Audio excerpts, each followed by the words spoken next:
Olá, eu sou o José Trajano e faço Pontapé. Sabia que aqui na Central 3 você não é um mero ouvinte? Nos ajudando a partir de R$14 através do Apoia-se. Você se torna membro do Clube Central 3, onde concorre a prêmios exclusivos, além de participar de um grupo de discussão sobre o conteúdo dos nossos podcasts. Acesse apoia.se/Central 3 e colabore com a mídia livre e independente. Cristo Redentor, braços abertos sobre a Guanabara.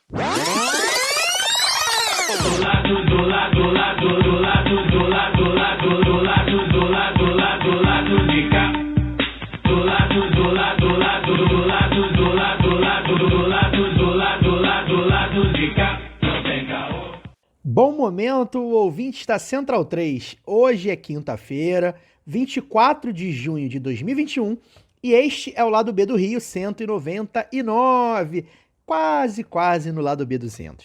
Eu sou Caio Belandi, apresentador deste humilde podcast que hoje traz uma entrevista com o deputado estadual do Rio de Janeiro, Flávio Serafini, do PSOL. Serafini dividiu com a gente como é que é a luta na Alerj em um momento que o estado do Rio está mais do que nunca sequestrado por várias máfias. Falamos também sobre a conjuntura nacional, a luta na rua, educação e muito mais. No caô da semana, as denúncias de superfaturamento da vacina Covaxin por parte do regime Bolsonaro, além da saída de Ricardo Salles do Ministério do Meio Ambiente. Antes de vocês ouvirem a entrevista com Serafini, aquele recadinho importante, hein? O Lado B do Rio é um veículo independente financiado unicamente pelos ouvintes. Por isso, convidamos a todas e todas que nos ouvem a nos apoiar financeiramente. Acesse padrim.com.br/Lado B do Rio ou procure Lado B do Rio no PicPay para assinar nossos planos de apoio. A partir de R$2 você ajuda a manter o Lado B funcionando. A nossa próxima meta é a volta do Documento Lado B, especial mensal onde a gente conta a história de episódios ou personagens do passado. Apoiadores do Lado B também concorrem a sorteios mensais. E ainda está faltando um ganhador de maio a se manifestar. É o apoiador Osório Barbosa. Então, Osório Barbosa, olhe seu e-mail de cadastro do Padrim ou do PicPay e entre em contato com as nossas redes sociais, dando endereço completo com CEP para receber seu brinde, tá bom? E, obviamente, diga não à privatização dos Correios. Bora pro papo com o Serafini. Serafini, bem-vindo novamente ao Lado B do Rio. Você esteve conosco em uma data muito marcante para a história desse país, afinal de contas, né? O 6 de setembro de 2018 é o dia da facada em Jair Bolsonaro. Lá já no programa, né, a gente já se preocupava com tudo que veio a se agravar a partir das eleições daquele outubro de 2018. E aí na entrevista, por exemplo, nessa primeira participação sua, você diz que o Rio, até então nas mãos do Pezão, vivia a maior crise social da história. E aí agora, olhando para trás, né, após a eleição do Bolsonaro e aqui no Rio, do Witzel e do Castro, aí eu quero te perguntar, né, então, piorou? E piorou mais do que você achava que iria piorar? Piorou aonde? Bom, acho que o Rio realmente tem vivido momentos difíceis nos últimos anos. Aquele período realmente foi um período muito difícil, né? O Estado vinha de um período sem conseguir pagar seus servidores, sem conseguir fechar as contas. Chegamos a viver a situação de hospitais fechando as portas para a população. Então, do ponto de vista do funcionamento do Estado, da máquina pública estadual, aquele era um momento mais crítico. Que depois a gente encontrou uma estabilidade do ponto de vista da máquina pública, mas que a gente está vivendo os resultados daquele processo e da falta de iniciativas que, de fato, consigam nos tirar da crise que a gente já vinha fundando e continua cada vez mais. O Rio, de lá para cá, teve um crescimento do desemprego, um crescimento de pessoas em situação de pobreza. Então, o que naquele momento ainda se refletia com mais centralidade numa crise do Estado, que refletia a queda do orçamento, que refletia a queda da atividade econômica, nesse momento já tem suas consequências mais disseminadas na população, com o aumento do desemprego, com o aumento da pobreza. Então, a gente continua numa crise prolongada, eu diria. A gente não conseguiu sair dessa crise. E com outros componentes, que estão relacionados também à mudança do cenário da crise do Brasil. Ali a gente já vivia uma crise da nossa democracia e agora isso se agravou com o que o bolsonarismo representa, um governo com um núcleo central com características fascistas, um momento muito grave, e isso se reflete com muita centralidade também aqui no Rio de Janeiro. Boa noite, deputado Flávio Serafini. Aqui quem fala é Luara. Obrigada por participar com a gente hoje. Eu não sou do Rio, eu sou mineira, mas estou falando aqui do estado do Espírito Santo. Então, todo mundo vizinho aqui. Eu conheço e acompanho seus trabalhos pelas redes e pelos amigos aqui do lado B também. Eu queria, nessa primeira rodada aqui de perguntas, para a gente esquentar os motores aqui, queria que você falasse um pouco da sua militância para a gente de fora, que às vezes não tem oportunidade de conhecer os novos rostos da política, assim, né? Você foi militante do movimento estudantil, foi dirigente partidário, já foi candidata a prefeito de Niterói também, com uma votação bem expressiva, bem legal. Queria que você contasse um pouco para a gente sobre essa sua experiência e também falasse um pouco dos desafios da atuação em cada uma dessas áreas, assim, porque muitas vezes as pessoas sentem essa vontade, né, de participar mais ativamente ou partidariamente, mas não sabem muito como e por onde começar. Então, eu acho que é sempre bem legal conhecer um pouco da trajetória de lideranças para a gente conseguir enxergar um pouco mais as possibilidades de atuação. Sim, com certeza. Bom, eu me chamo Flávio Alves Serafini, eu sou professor da Fundação Oswaldo Cruz, a Fiocruz. Eu comecei a minha história de militância com 16 anos, um período em que eu comecei a participar do movimento estudantil, onde eu também me interessei pela política mais geral, me filiei ao PT, participei, naquele ano foi um ano de eleições municipais, então eu participei ativamente das campanhas aqui em Niterói, apoiei o então candidato a vereador Marcelo Freixo, do PT, candidato a prefeito, Paulo Eduardo, e ali eu me entendi como socialista. Eu sou de uma família onde meu pai e minha mãe sempre participaram ativamente da política. Meu pai é exilado, veio da Argentina para o Brasil, tendo que sair da ditadura de lá, que matou uma série de companheiros dele. E esse foi um período, então, em que eu entendi o meu lugar no mundo como um lugar onde a transformação da realidade também passava pela ação política, pela militância no movimento estudantil, pela militância partidária, pela militância socialista, de uma forma geral. Eu ali comecei a compreender que as diferentes questões do cotidiano que a gente enfrenta se relacionam com problemas mais estruturantes que marcam a nossa sociedade, uma sociedade muito desigual, e que até hoje o próprio direito à educação é um direito limitado para uma parcela enorme da população, e que a gente tem que trabalhar para modificar isso. E trabalhar para modificar isso significa se organizar politicamente e militar. Então, eu inicio minha militância no movimento estudantil, depois eu entro para a UF. Como estudante, eu tenho uma militância também muito intensa, fui da coordenação do Centro Acadêmico de Ciências Sociais, depois fui do Diretório Central dos Estudantes. Como militante do movimento estudantil, eu gostava de discutir a universidade, gostava de pensar o papel social da universidade, então a gente atuava muito, não só defendendo as pautas estudantis, como a reabertura do bandejão, como a construção de moradia, mas também pensando a referência social da universidade, então sua vinculação com a educação pública. Na época a gente defendeu que a UF também tivesse um colégio universitário, que a gente via como algo importante para pensar a ampliação do acesso à educação pública também, na educação básica. Então a gente foi construindo uma trajetória onde a educação tinha um papel central.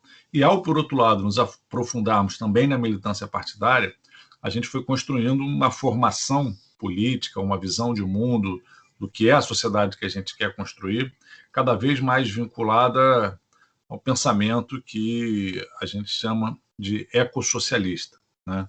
Uma visão onde a luta que a gente trava é uma luta econômica, é uma luta contra as desigualdades sociais, mas também é uma luta contra toda forma de opressão, contra o racismo, contra o machismo, contra a LGBTfobia, onde a questão ambiental é uma questão central, estruturante, né? A gente quer repensar a nossa relação, né, com a natureza, né? Nós somos parte da natureza e precisamos ressignificar essa relação, saindo de uma relação que se pauta num paradigma de dominação, né, para uma relação que se paute por um paradigma de pertencimento. Então, a gente foi, né, ao longo da minha vida, eu digo a gente, porque sempre buscando construir uma trajetória coletiva, né? Tanto no movimento estudantil, onde a gente vivenciou uma experiência de construção de um coletivo de movimento estudantil, que naquela época não era muito comum ainda, onde participavam pessoas que eram filiadas a partido, pessoas que não eram, e que tinham um processo de elaboração coletiva muito intenso, quanto também na militância partidária, né? Na época já eu comecei a me aproximar de referências internacionais do pensamento socialista, Daniel Ben Said, Michel Louvi, que são, né, algumas das referências que traziam, né, esse pensamento, né, de que a luta socialista é uma luta mais ampla do que uma luta estritamente econômica, né? Daí, inclusive, uma aproximação com a pauta dos direitos humanos, já desde aquela época, entendendo que os direitos humanos são uma forma também da gente organizar as fileiras de luta contra toda forma de opressão, de exploração, especialmente num país como o Brasil. Flávio, boa noite. Aqui quem está falando é o Fagner, né? Minha pergunta, diante desse seu histórico, né? Isso que você seu histórico que você acabou de colocar, você já vai completar 8 anos agora como deputado estadual. Como você bem falou no início da entrevista, né? Uma conjuntura que só veio piorando nesses 8 anos. Eu queria que você dissesse para a gente como que está a luta na Alerj hoje. Eu queria que você falasse o que tem sido mais urgente na Alerj hoje, né, nessa conjuntura terrível que a gente está vivendo de Bolsonaro na presidência e um governador do estado que nada mais é do que um moleque de recados dele aqui, né, no estado onde ele cresceu politicamente. Queria que você falasse, enquanto deputado socialista, enquanto deputado de oposição aos dois governos, ao governo federal e ao governo estadual, quais têm sido as principais pautas que têm sido colocadas na Alerj, né, na Assembleia, pela oposição, e como tem sido feita essa luta, como tem sido para fazer essa luta, né? Porque muito se fala hoje, por exemplo, nessa questão da luta frente ampla para barrar algumas questões a nível federal. Queria que você falasse como que está funcionando isso a nível estadual. Bom, vamos lá. Só para me localizar atualmente no parlamento, né, eu estava falando aqui da minha trajetória de militância. Depois que eu me formo, eu me torno professor. Tenho uma militância, né, passa pelos direitos humanos, fui do DDH durante um tempo, atuando lá, né, na luta pelos direitos humanos. Tenho a militância ambientalista muito central e tenho como formação e como também visão de mundo uma vida muito dedicada à educação.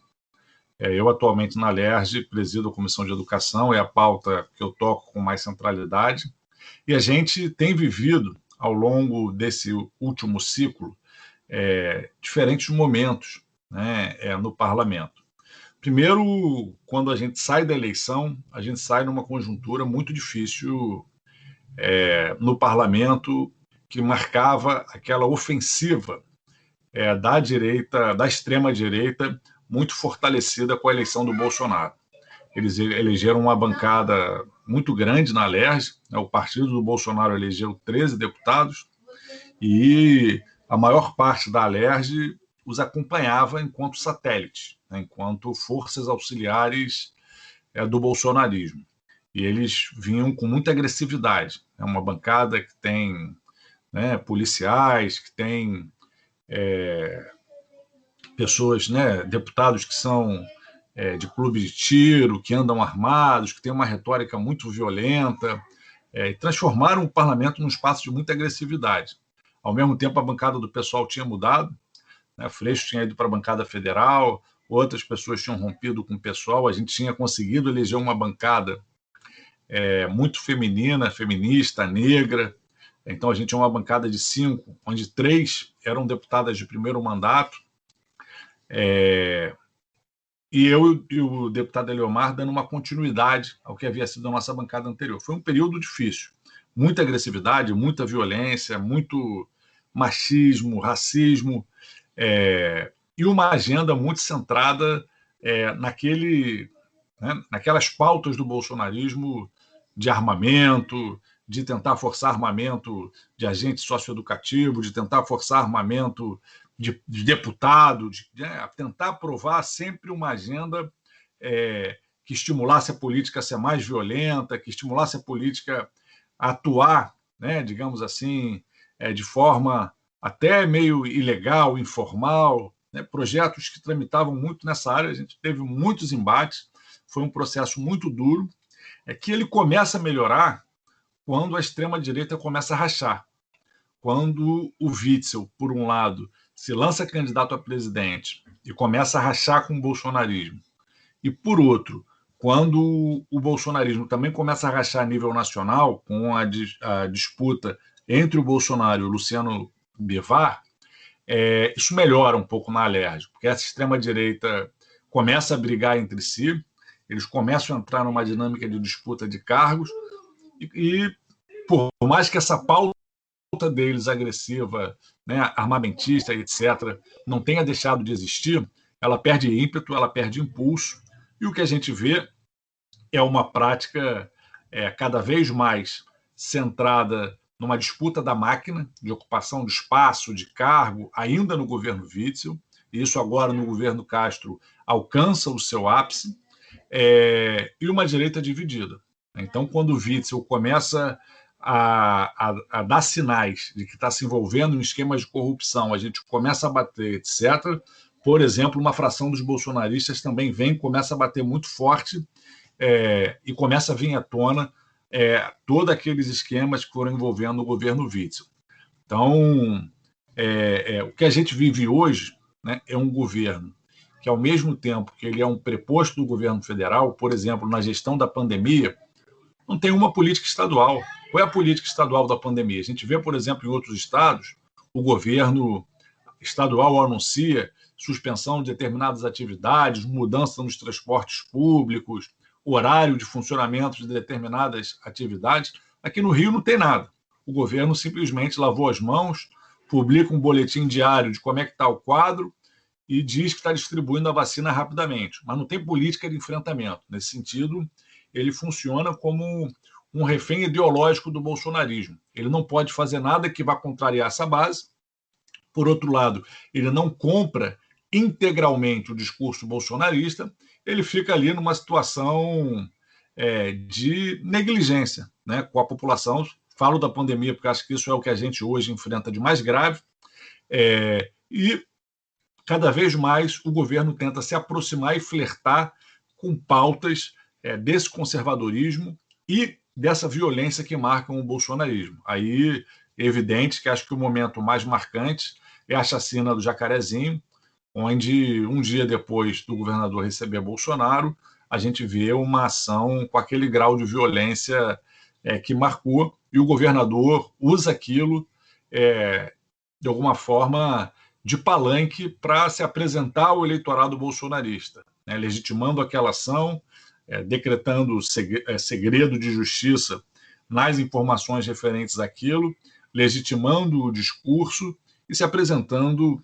para a base bolsonarista como seu candidato. É muito grave, porque a gente tem, por um lado, um projeto nacional bolsonarista que é muito violento, que ataca permanentemente, minimamente, a institucionalidade democrática que a gente tem, que é frágil, que é limitada, né, mas que a gente tem que aprofundar essa institucionalidade para que ela seja mais democrática, mais participativa, e não fazer um processo de corrosão autoritária, que é o que o bolsonarismo representa. Então, por um lado, a gente tem esse núcleo duro mais violento, e, por outro lado, nós temos forças políticas que atuam na sua sustentação, que adotam o projeto autoritário, que adotam o projeto violento, especialmente a partir de uma perspectiva fisiológica. Acho que esse é o caso aqui do Estado do Rio de Janeiro.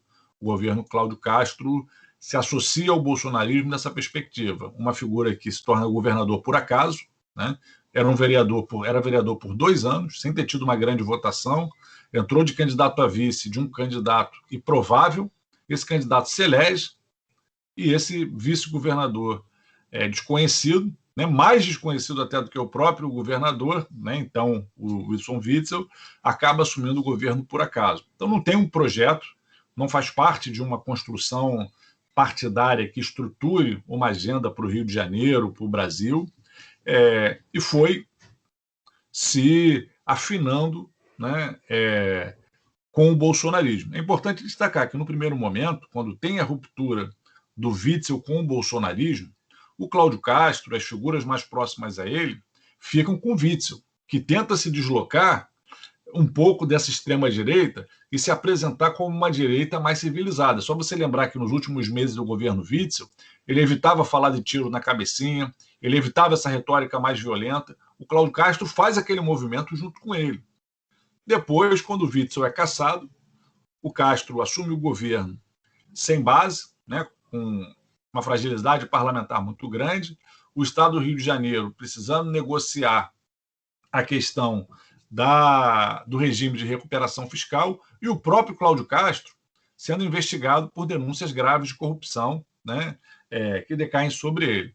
Então ele assume o governo já meio que refém das circunstâncias que ele está colocado. E aí ele faz uma opção pragmática de se associar ao bolsonarismo para se fortalecer, para se proteger e para, dessa forma, se aproximar do governo federal. Então, é um governo que, a partir de uma perspectiva fisiológica, se propõe a ser um dos eixos estruturantes do bolsonarismo. Deputado Serafini, o Daniel falando aqui, boa noite.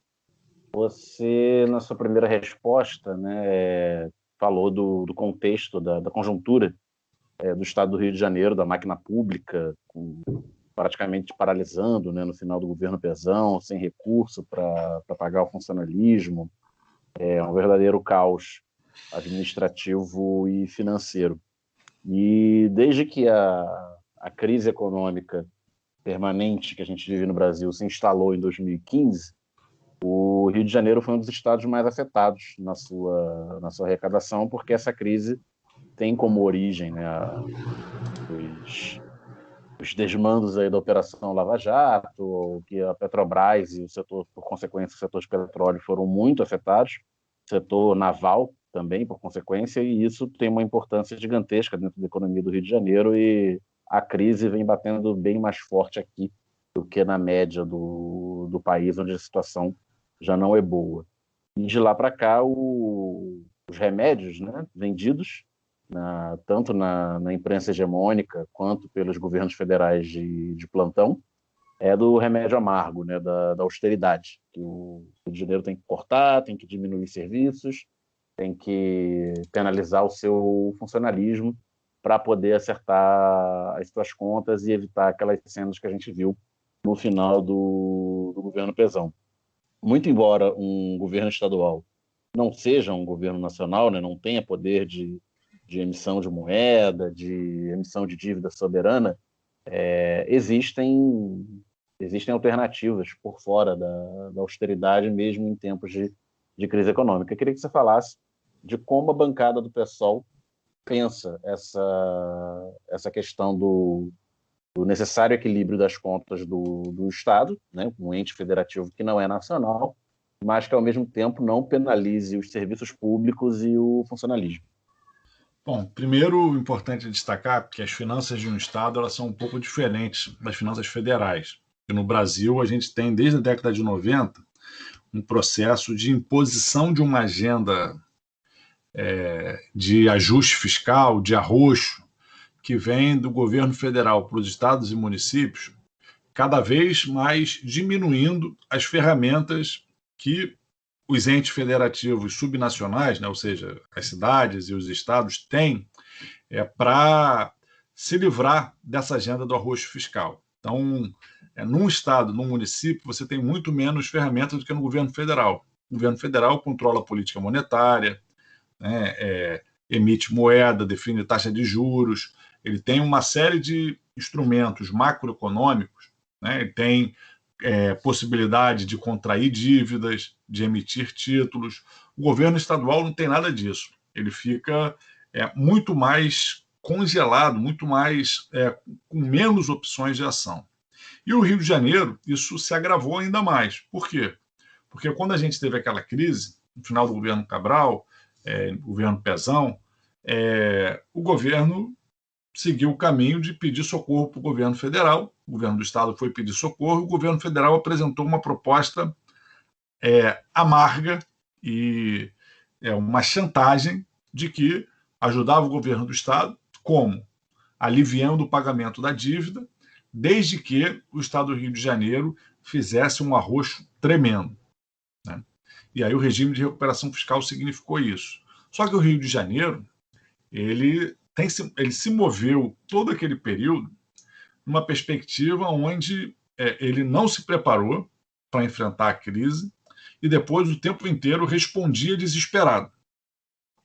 Respondeu desesperado quando correu para o governo federal, já tinha se movimentado de uma forma desesperada antes, quando fez operações financeiras, como, por exemplo, as de antecipação de royalties, participações especiais de petróleo, em que o governo do estado fechou um contrato num paraíso fiscal chamado Delaware, que paga uma taxa de juros mais de 10% em dólar, é uma das taxas de juros mais altas do mundo praticadas entre contratos que envolvem governos e o setor privado, né? O Rio de Janeiro ele foi sempre se submetendo a acordos extremamente prejudiciais. Por que ele seguiu esse caminho? É difícil entender, mas na prática ele foi fazendo isso. E hoje continua seguindo esse mesmo caminho. O governador Cláudio Castro aceitou um acordo com o governo federal, em que uma dívida que o governo federal tinha com o estado do Rio de Janeiro de mais de 90 bilhões foi reduzido para 7%, então o estado do Rio de Janeiro vai receber pouco mais aí de 6 bilhões parcelados em vários anos, né? Ou seja, para que fechar um acordo tão prejudicial como esse, num momento em que você já não está mais tão desesperado? Isso vai fazendo com que o governo se torne cada vez mais refém dessa agenda e se submeta a essa agenda permanente de arroxo. A gente é contrário a isso. A gente tem que trabalhar para que o Rio de Janeiro, enquanto ente federativo, recupere soberania, para ter capacidade de investimento, para ter capacidade de encontrar um caminho de desenvolvimento. Hoje nós somos um estado muito dependente da indústria do petróleo.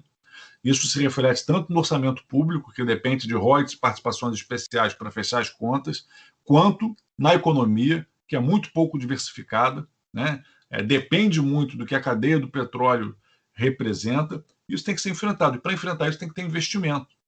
E para ter investimento que induza um ciclo econômico que diversifique, que faça com que cadeias produtivas completas se instalem no Rio de Janeiro. A gente, por exemplo, tem feito muito um debate de desenvolver o complexo econômico e industrial da saúde. O Estado tem que investir. O Estado tem que apostar nas vocações, tem que buscar essa atuação. Então, a gente acha que tem que enfrentar, né? Hoje, boa parte da crise do Rio de Janeiro passa pelo Pacto Federativo, passa pela relação com a União. A União tem dívidas com o Estado, bilionários, o Estado aceita que essas dívidas sejam prolongadas e postergadas. Por outro lado, as dívidas do Estado com a União, todas elas são corrigidas com juros imorais, o Estado aceita isso e vai se fazendo cada vez mais refém dessas relações. Tem que bater na mesa, né? Tem que bater na mesa. Agora, por exemplo, recentemente, o governo federal estava chantageando o governo do estado do Rio de Janeiro com a questão do fim do regime de recuperação fiscal. O governador Cláudio Castro era refém dessa dinâmica. A Alerj conseguiu entrar na justiça, entramos com uma ação no Supremo, conseguimos suspender o pagamento da dívida. Foi fundamental para que o Rio de Janeiro não voltasse a viver um período, né, de não conseguir pagar servidor, de não conseguir fechar suas contas, porque acionamos o Supremo, porque tivemos uma atuação de mais independência, assim como outros estados já fizeram isso. Minas também já está no Supremo, o Rio Grande do Sul também já foi para o Supremo. Agora, o que não dá é para o governante se esconder atrás do regime de recuperação fiscal, como o Cláudio Castro tem feito, para assumir essa agenda de desmonte dos serviços públicos. Os servidores públicos do Estado do Rio de Janeiro estão há 7 anos sem recomposição de perdas. Nesse período, a inflação ultrapassou os 40%. Isso significa que a renda média de um servidor se desvalorizou em 40%. É um processo de empobrecimento do servidor. Isso não pode ser naturalizado, isso tem que ser enfrentado. Mas o governo Cláudio Castro não enfrenta isso, porque se submete ao governo federal e não enfrenta isso porque faz uma opção também de continuar administrando a máquina pública no velho modelo. No velho modelo que levou à derrubada do Witzel e que, se o Cláudio Castro não tomar conta, também vai levar ao escândalo de corrupção tomarem conta do governo dele. É impressionante o tipo de loteamento que ele fez, secretários sem qualificação prévia atuando nas diferentes áreas. A gente vê uma disputa por contratos, por licitações, né? Algumas áreas a gente vê os secretários querendo fazer licitações que parece ser para que sejam licitações feitas por ele, e quando isso acontece sempre nos preocupa, porque a licitação ela tem que ser impessoal, tem que ser transparente, tem que ser pública. Então, ele faz uma opção por manter esse modelo da máquina inchada, do fisiologismo, do compadrio, e não consegue recuperar a capacidade de investimento, de fortalecimento dos serviços públicos. Mas isso agora vai passar por um período de uma mudança. Acho que a aposta do Cláudio Castro é a mesma aposta do Bolsonaro. O Bolsonaro está apostando que agora o Brasil vai começar a respirar um pouco e sair da crise. E aqui no Rio de Janeiro, o Cláudio Castro faz a mesma aposta, especialmente porque a gente vai ter uma arrecadação com royalties, participações especiais, porque o barril do petróleo voltou a aumentar muito de valor, né? Então vai ter uma arrecadação acima do que estava planejado. O Estado do Rio de Janeiro está conseguindo respirar um pouco economicamente, assim como todo o país que está conseguindo, embora a pandemia ainda esteja muito severa, mas os resultados econômicos já estão diminuindo. E, além disso, o governador leilou a SEDAI. Sem nenhuma necessidade, uma empresa lucrativa que dava 1 bilhão de lucro por ano, o governador vendeu. Com a venda desse dinheiro, nesse momento, vai entrar dinheiro para o Estado. E ele vai gastar esse dinheiro. O problema é que a equipe que ele formou é uma equipe extremamente formada por critérios de loteamento da máquina pública sem ter um plano de governo. O que ele quer fazer? Aparentemente, ele não está querendo entregar, deputado, consolidar serviços só para exemplificar para o nosso ouvinte, o secretário estadual de transporte chama-se Juninho do Pneu. Exatamente. Era o que a principal referência. A gente tem uma crise nos transportes, os transportes são um ponto central para entender a pandemia, transportes lotados, empresas reduzindo linhas, as barcas com uma licitação que está para ser rompida a qualquer momento, que está vencendo, o trem com uma situação de permanente crise, onde as pessoas morrem atropeladas na linha do trem e não tem uma política que garanta uma melhoria no serviço, coloca para assumir a pasta o Juninho do Pneu.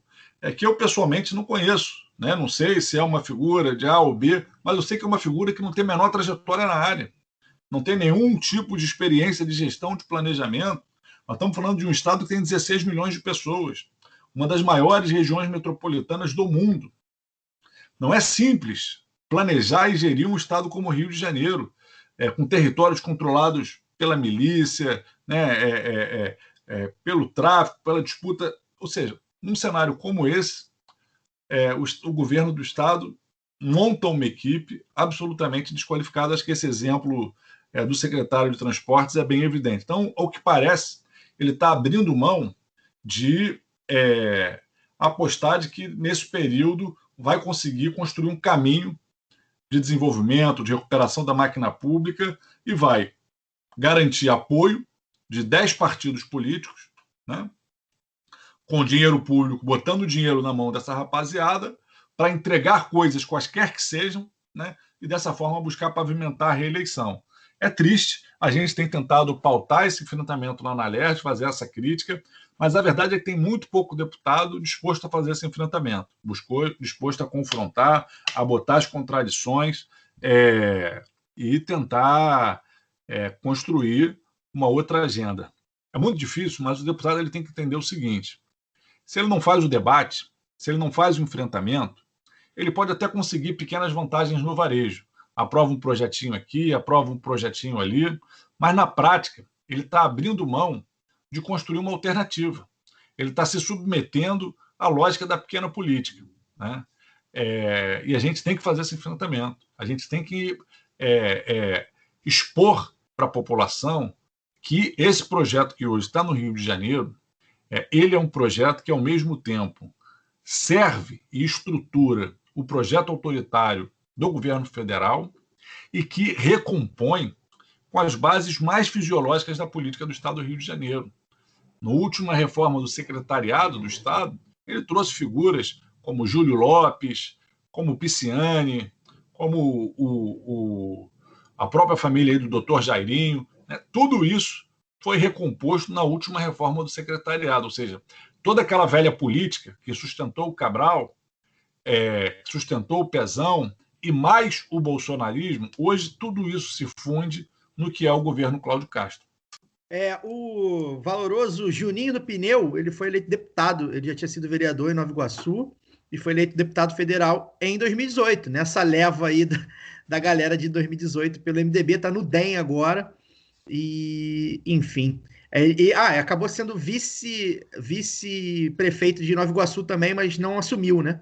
O Rogério Lisboa, o prefeito, se reelegeu e o vice era o Juninho do Pneu, mas nesses conchavos que o pessoal está fazendo aí com a anuência da justiça, né, que se elege vice e não assume, enfim, ele virou deputado federal, continuou deputado e agora secretário de transporte. Bem, tem pneu no nome, né? Talvez seja aí o grande currículo dele. Serafine, a minha pergunta é voltar ali para a educação, né? Um tema que lhe é caro e o primeiro tema que você cita quando você fala aí do seu mandato, da sua militância, né?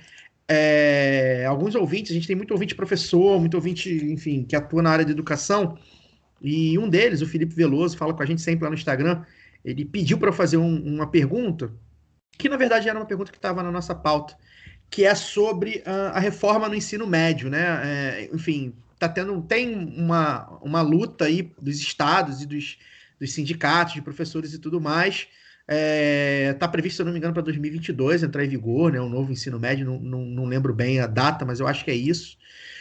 E, enfim, né, uma mudança de acordo com a Base Nacional Curricular e tal. E eu queria saber como é que está aí o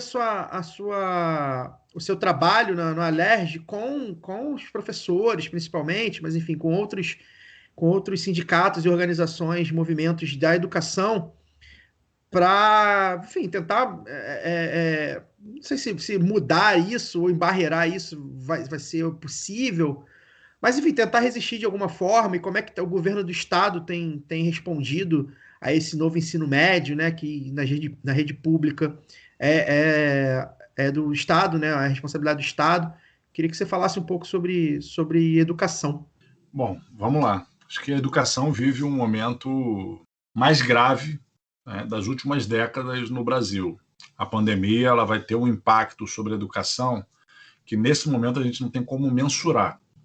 Mas, certamente, a gente já pode afirmar que vamos bater recorde de evasão escolar, de desescolarização, de que os parâmetros de avaliação do processo de ensino-aprendizagem vão ter quedas bruscas, né?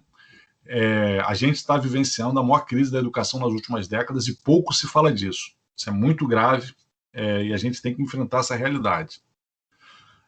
E, no meio dessa crise, a gente tem esse pepino, que é a reforma do ensino médio, uma imposição que vem lá do governo Temer e que agora tem 2022 como prazo para sua implementação.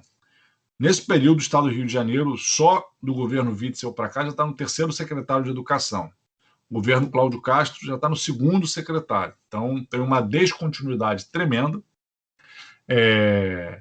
mas está tentando se submeter também a essa agenda. O que a reforma do ensino médio impõe? Por um lado, um aligeiramento, uma diminuição da formação geral, com a diminuição da carga horária de disciplinas, né, praticamente todas, né, mas especialmente história, geografia, sociologia, filosofia, né, especialmente essa formação mais humanística, teria sua carga horária bastante achatada, reduzida, né?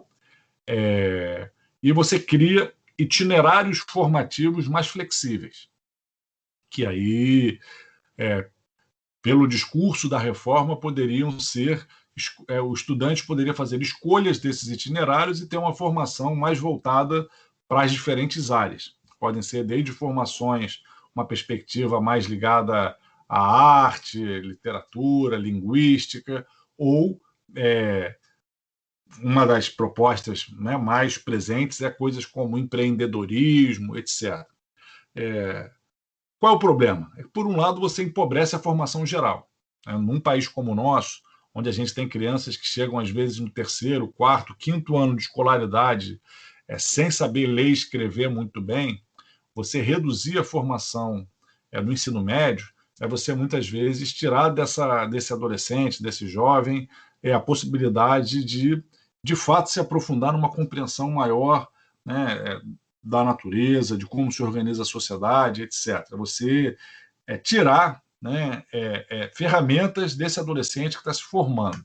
Por outro lado, esses itinerários formativos são uma grande incógnita, que ninguém sabe o que vai levar. Tem a possibilidade de contratar setor privado para oferecer, tem uma possibilidade de que muitas escolas só vão poder ter um tipo de itinerário formativo, porque são escolas pequenas, escolas que não têm uma quantidade de alunos que justifique você, né, que permita você oferecer itinerários variados. Então, você pode obrigar o aluno a ter que seguir um itinerário que não é o que ele escolheu, num formato que deveria ser mais flexível. É uma flexibilidade, né, misturada com precariedade, que faz com que o aluno acabe sendo obrigado a seguir um itinerário que não é o que ele escolheu. Então, é trágico.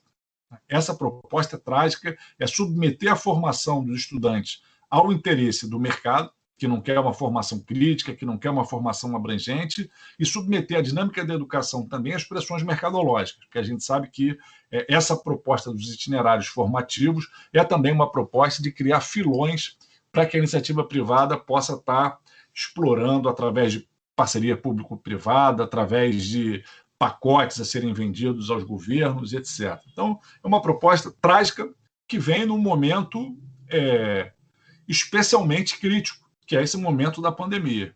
A gente vai organizar uma audiência pública na Comissão de Educação, já está na nossa agenda, está no nosso calendário, a gente tem se reunido com professores da rede, com profissionais de educação, pesquisadores da educação de diversas áreas, das sociedades científicas, para formular uma visão alternativa.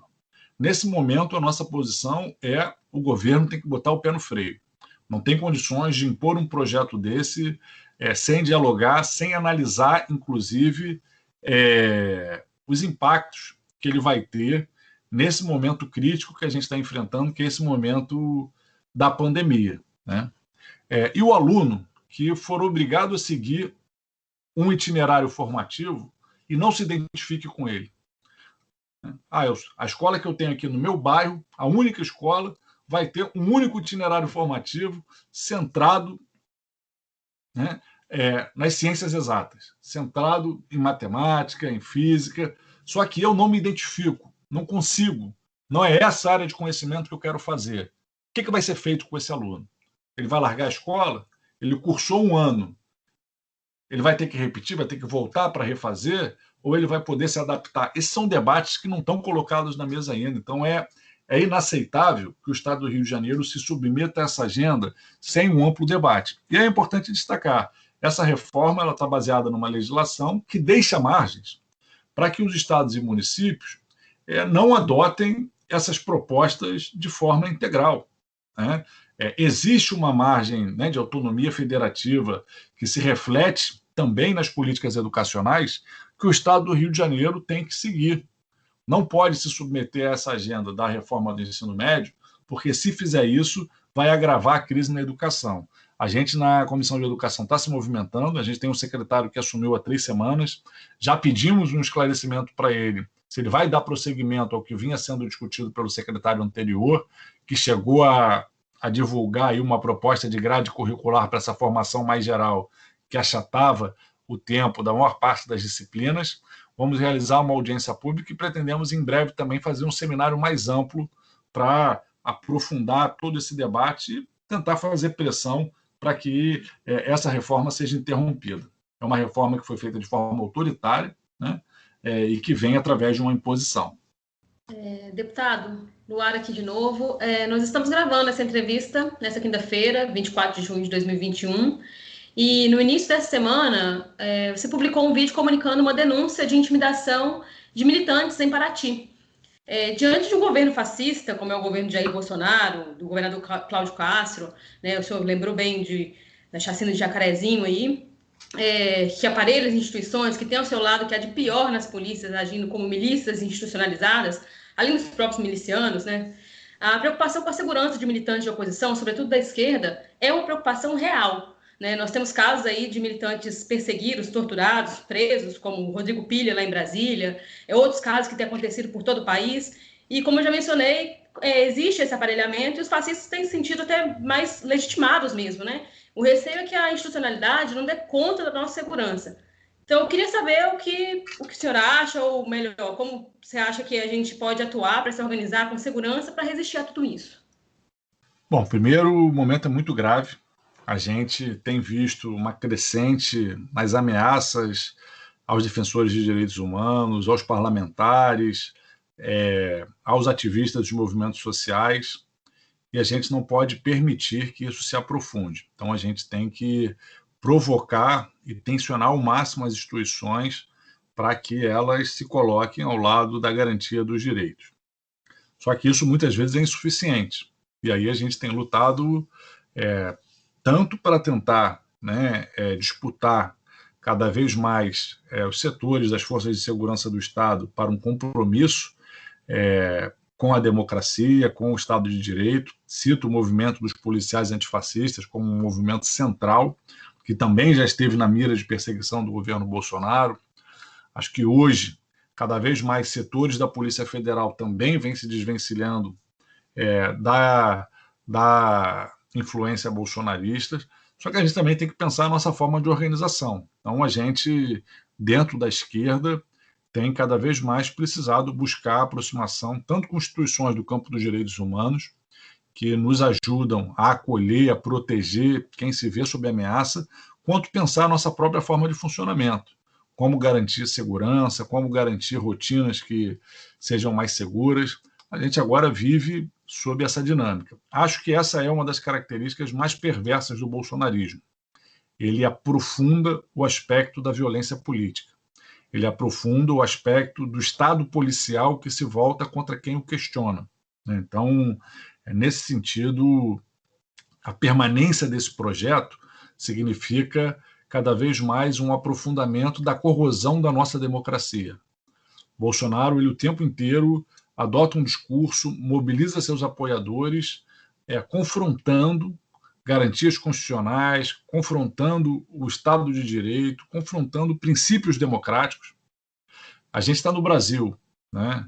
É um país que historicamente nega direitos para uma parcela enorme da população. A gente viu agora o próprio cancelamento das condenações sobre o Lula, mostrando como aquele episódio, como aquele processo da Lava Jato no Paraná, como aquele representou um estado de exceção, né, onde acusação e juízo se mancomunavam, negando o direito à defesa. E nós estamos falando de ex-presidentes, de figuras da estrutura de poder do nosso país. Agora, para a população como um todo, imagina, né? Todo mundo sabe, somos o país onde o Estado mais mata gente no mundo fora de contexto de guerra civil, né? Então, só que o problema é que o bolsonarismo ele aprofunda isso, ele legitima, ele dá força para o policial que mata, ele traz um discurso que dá força e que legitima a milícia. Então, a gente conseguir derrotar o bolsonarismo, a gente conseguir isolá-lo, torná-lo minoria, isso é muito importante, tem que ser parte da estratégia central de qualquer um que tem compromisso com a democracia, que tem compromisso contra a barbárie no nosso país. O bolsonarismo ele é uma ameaça. A gente viu o comportamento dele naquela situação que se deu no Ceará, né, onde o bolsonarismo esteve ali estimulando aquela atuação dos policiais militares, que inclusive culminou com um tiro, né, num senador, né, no Cid Gomes, e aquilo não pode ser naturalizado. A Bolívia, por exemplo, ela viveu recentemente uma experiência histórica de um golpe de Estado que foi dado por quem? Por a polícia sem controle, pela milícia, né? Por essas forças que o bolsonarismo tanto instiga. Então a gente não pode permitir que isso aconteça no Brasil. Nós temos que confrontar o bolsonarismo, mostrar que as ruas não são deles. A gente não vai derrotar o bolsonarismo só na urna, só na eleição.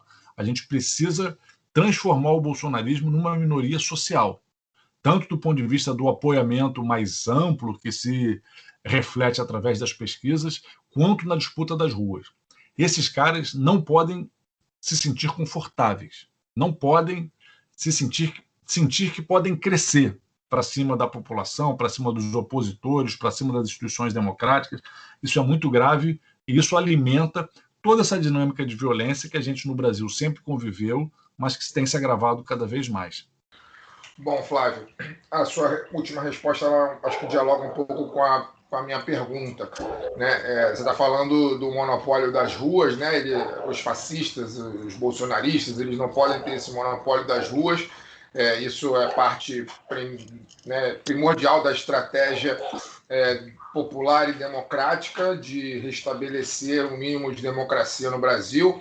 Mas e do ponto de vista eleitoral, como que você enxerga a movimentação do tabuleiro eleitoral hoje, já um ano e 4 meses antes da eleição? Como é que você vê esse movimento do ex-presidente Lula se aproximando de lideranças aqui no Rio de Janeiro? Ele que, de certa forma, no meu entendimento, acabou leiloando o Rio de Janeiro durante muito tempo para as forças do PMDB, de modo que ele pudesse ter a tal da governabilidade nacional, e acabou isso dando no que deu, né?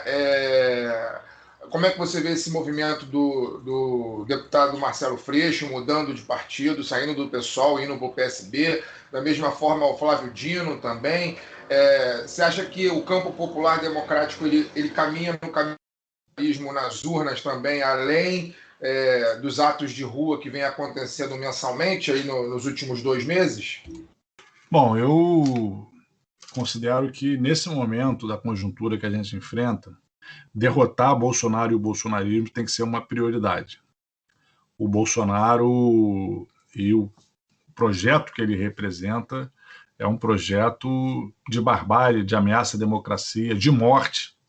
Basta a gente falar que se a gente não tivesse vivenciando a pandemia sob o Bolsonaro, poderíamos ter menos da metade, né, menos 80% das mortes que a gente está tendo nessa pandemia, que já é a maior causa-mortes da história do Brasil. Nunca nenhum outro fator matou tanto em tão pouco tempo como essa pandemia. E a posição do Bolsonaro tem sido o tempo inteiro apoiar medidas que levam à morte. Ontem mesmo ele estava numa atividade onde ele defendeu que a menina tirasse a máscara. Ele próprio sem máscara. É o tempo inteiro ele defendendo medidas que ele sabe que levam à morte, mas ele leva porque isso é uma das características do fascismo, é esse impulso pela morte, pela violência, como um elemento estruturante da sua prática, do seu discurso, e ele está embrenhado nisso. A trajetória dele é uma trajetória desse tipo, e o que levou ele à presidência o levou consolidando isso. Se o Bolsonaro não tem um partido, como é típico dos fascistas, né, dos processos fascistas, por outro lado, ele tem uma base orgânica, especialmente dentro do fundamentalismo religioso cristão e das forças de segurança, especialmente na base dos praças, das PMs, etc., que se comporta como um partido, que sustentam o projeto de poder dele de uma forma muito orgânica. Então, é central a gente derrotar o bolsonarismo. Só que o bolsonarismo ele também significa o aprofundamento de uma agenda muito violenta de retirada de direitos dos trabalhadores. Uma agenda que nos levou à reforma da Previdência, que nos leva a um processo de empobrecimento permanente da população, sem que o governo federal tenha políticas para responder a isso. E é uma ilusão a gente achar que a gente consegue sair da crise que a gente está vivendo enquanto democracia sem responder também ao problema que é o aumento da fome, o aumento do desemprego, o aumento da pobreza que está marcando o nosso país. Então, o que a gente tem defendido é que haja, né, um grande entendimento entre todos os setores da esquerda que queiram construir um projeto para derrotar Bolsonaro e para enfrentar essa crise que se desenha no Brasil. Né? Tem que acabar com o congelamento dos investimentos públicos, derrubar a emenda constitucional 95, tem que derrubar pontos da reforma da Previdência que estão empobrecendo a população quando ela chega na velhice, tem que ver quais são os pontos que estão precarizando mais o vínculo dos trabalhadores, empobrecendo os trabalhadores. Tem que ter uma agenda que enfrente esse legado de destruição que vem se aprofundando de 2016 para cá. Então, o que isso significa? Nós estamos defendendo que o pessoal busque entendimentos com o PT, com o PCdoB, com o PSB, para ter uma plataforma comum, um projeto comum de transformação para o país, que perpasse pela defesa da democracia, das instituições democráticas, ampliação da participação popular, né, empoderamento de fato do povo, e perpasse também uma agenda de desenvolvimento econômico, de proteção à natureza, né, de proteção às comunidades tradicionais, aos povos indígenas, quilombolas, e geração de emprego, enfrentamento à pobreza, enfrentamento à fome, garantia do acesso à educação, garantia de políticas que fortaleçam o SUS. Essa pandemia vai nos deixar um legado que não dá para saber. Nós temos que nos preparar para enfrentar a crise que a educação está vivendo, a crise que a saúde está vivendo. Então, o que a gente defende é essa unidade. Mas e se o Eduardo Paes quiser apoiar, se o Rodrigo Maia quiser apoiar? Eles não querem apoiar. Eles estão tentando construir uma outra alternativa que mantenha essa agenda de retirada de direitos, mas que não seja tão brutal, tão violenta como o projeto bolsonarista representa. Boa parte desses atores estiveram, até pouco tempo atrás, no governo Bolsonaro. Aliás, boa parte desses atores ainda estão. É só olhar aqui no Rio de Janeiro que a gente vê. Toda a base do governo Castro, que se propõe a ser base do Bolsonaro, pega todos esses setores, né, que se chama de centrão e não sei o quê, uma parte deles considerável está atrelada. E o que não está atrelada não quer dialogar com setores da esquerda por um projeto de defesa da democracia. Então, eu não só discordo dessa linha de achar que a gente vai conseguir fechar uma aliança com a direita, como eu acho que a direita também não quer. A direita quer tentar construir uma alternativa dela, se conseguir. Se não conseguir, a maior parte dela vai se vender ao bolsonarismo como tem se vendido esse tempo todo. Então, a opção do Marcelo foi uma opção de tentar disputar um setor da direita, né?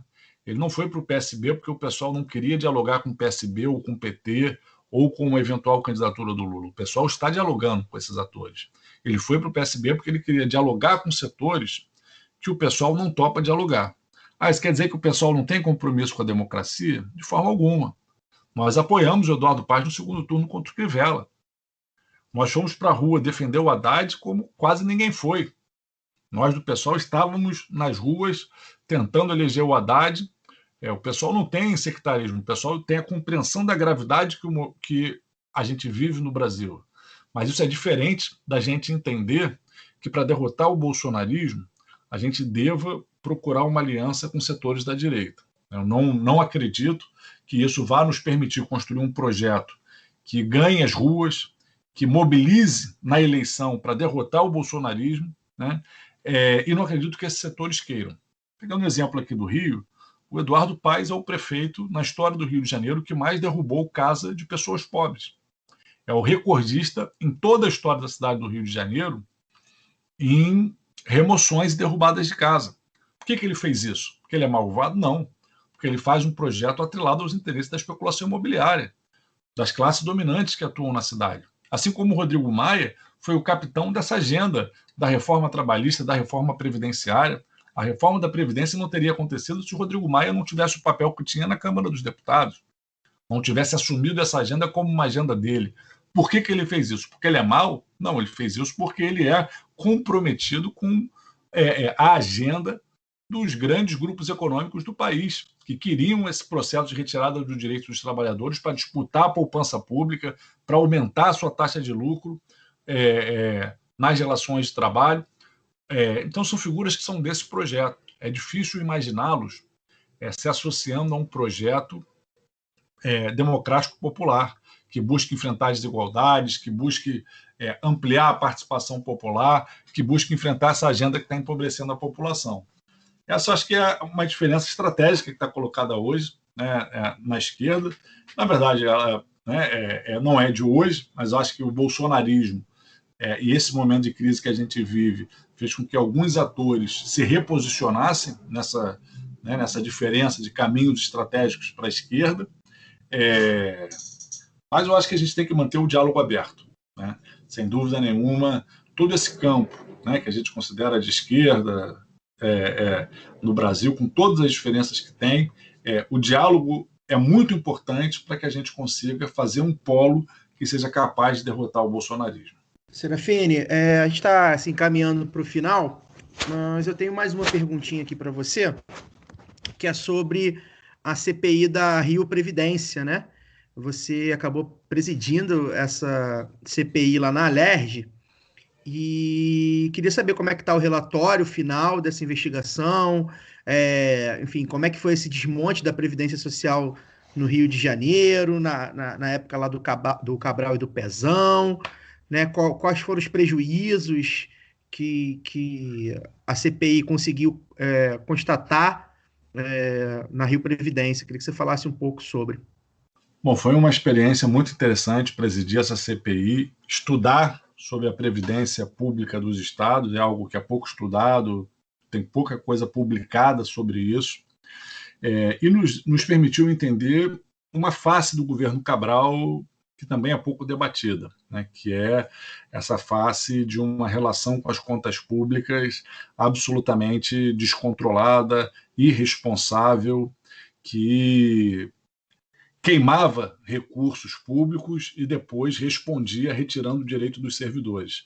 A gente viu, por exemplo, que durante muitos anos o governo Cabral foi deixando de fazer repasses que deveriam ser feitos para o Rio Previdência, que é um instituto que paga a aposentadoria dos servidores públicos estaduais. De 2005 a 2015, deixaram de ser repassados cerca de 17 bilhões de reais.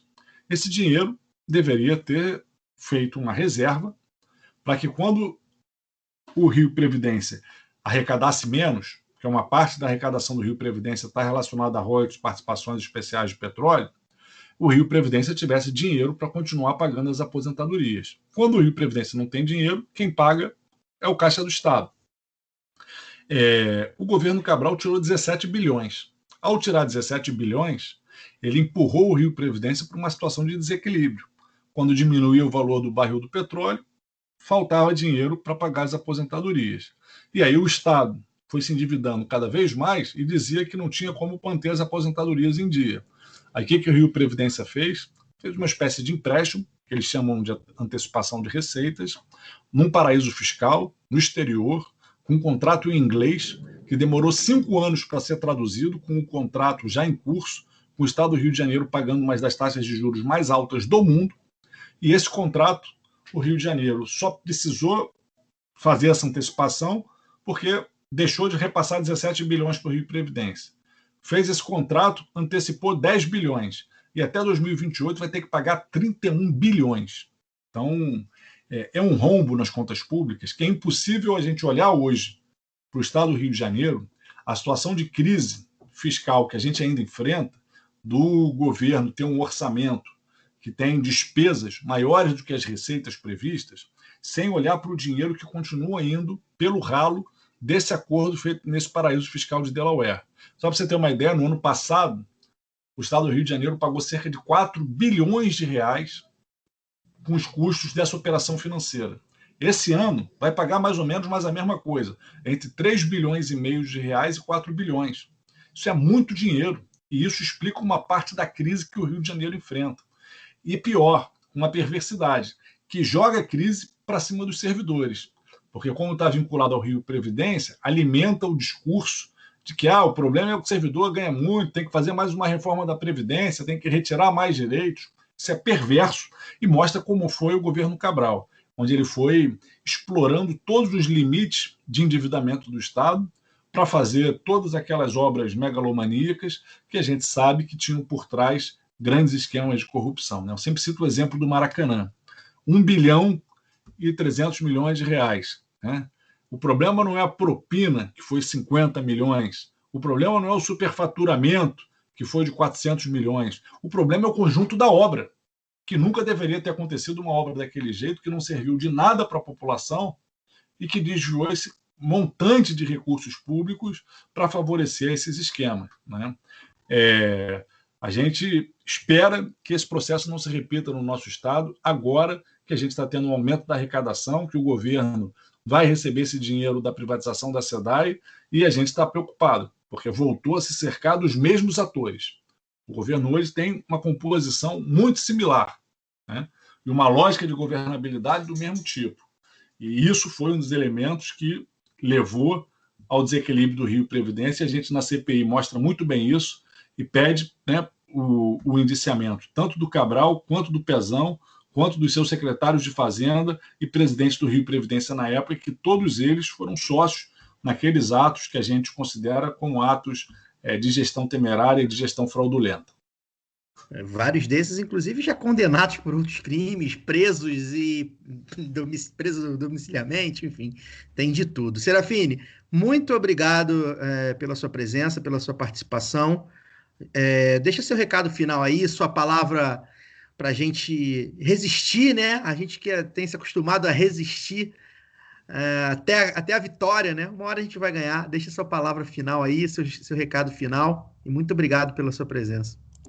Bom, eu agradeço aqui o convite, acho que vocês têm cumprido um papel muito importante, né, no debate, na informação aqui no estado do Rio de Janeiro. Fico feliz de poder voltar aqui para dialogar com vocês e quero dizer para os nossos ouvintes que o momento é de luta contra o fascismo. A gente não pode deixar o bolsonarismo ter força, nem construir pretextos de que ele procura o tempo inteiro pretextos para tentar justificar intervenção militar. Vou atender ao chamado do povo. Não, tem que ficar evidente para todo mundo que o povo é contra Bolsonaro, que a maioria das ruas quer que ele saia do governo, que a maioria das ruas quer derrotar o projeto genocida dele. E para isso a gente precisa se juntar com quem se propõe a organizar as lutas, com quem se propõe a dizer fora Bolsonaro, com quem se propõe a construir um projeto alternativo de transformação do nosso país. A gente está muito empenhado nisso, acredita não só que é possível, mas que é necessário e é um dever histórico nosso construir esse processo de transformação para derrotar o bolsonarismo, derrotar essa página infeliz da nossa história e construir um novo ciclo no nosso país de democracia e de enfrentamento às desigualdades. Acabou que nem falamos da facada, né? Aquilo ali é um exemplo de como, às vezes, um erro histórico cobra um preço, né? Aquela facada foi um gesto individual, mas foi um erro histórico que ajudou a humanizar o Bolsonaro, ajudou a dar para ele um pretexto para não participar dos debates e se poupar do que seria uma humilhação pública dele ter que confrontar os outros candidatos, né? É isso. Acho que nesse momento a gente não pode permitir que ele tenha pretextos, né? A gente tem que conseguir derrotá-lo mesmo, né? E isso não é só vontade, né? É também estratégia, é também pensar o caminho. Vou aproveitar aqui que a Luara não vai poder ficar aqui no nosso caô da semana. Então, Luara, já deu o seu destaque final aí, sua despedida. Agradecer vocês mais uma vez pelo convite. Eu gosto muito de participar aqui. Já é a terceira vez que eu participo. Espero que a gente possa ter mais oportunidades.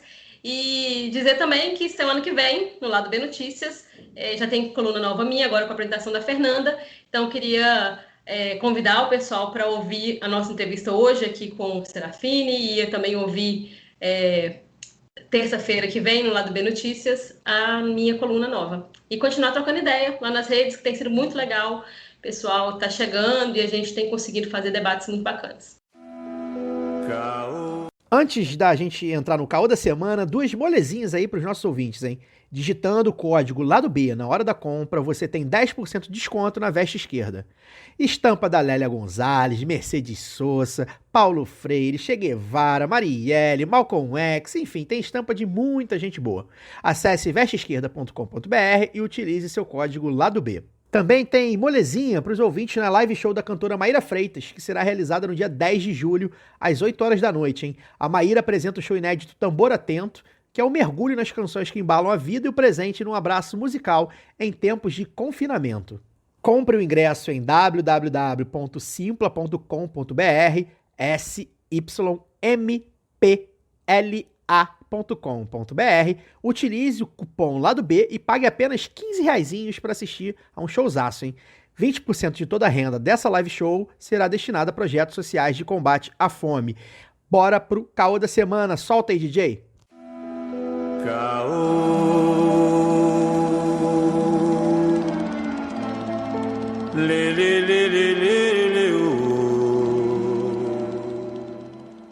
Uma semana no Brasil do regime Bolsonaro é uma década de história. Acontece de tudo, né? O governo da crise permanente. O que parece só cortina de fumaça é crise. O que é crise pode até ser usado de cortina de fumaça contra algum escândalo, mas continua sendo crise. Primeiro, vamos ao escândalo. O superfaturamento no contrato de compra da vacina indiana Covaxin.